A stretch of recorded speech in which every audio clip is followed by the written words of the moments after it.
Really no. Sir, would you support a ceasefire while the negotiations happen? I might, depending on the circumstances. Would you? It's very hard to stop. I will say this.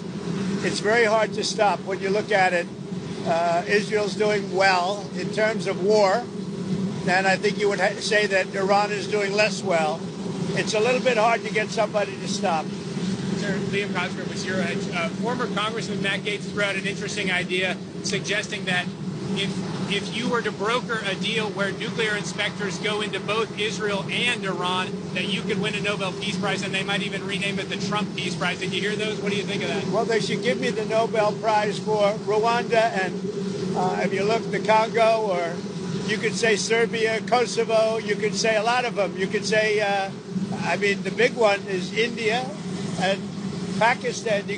I should have gotten it 4 or 5 times. I should get it for the I would think the Abraham Accords would be a good one, too. Well, they won't give me a Nobel Peace Prize because they only give it to liberals. Would you support Iran being able to have nuclear, or would you support Iran being able to have civilian nuclear energy capabilities up to 3.76%? You know, they're sitting on the top of one of the largest piles of oil in the world.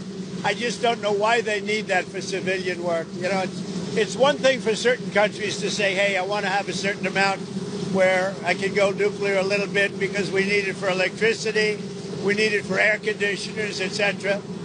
But when you're sitting on one of the largest oil piles anywhere in the world, it's a little bit hard to see why you need that. Yeah. Are you concerned that Iran or its proxies would wage terror attacks against American targets abroad if you order military action? We're always concerned about that, and we have to take them out and be very strong. You're even in danger talking to me right now. Do you know that? You are in danger talking to me right now.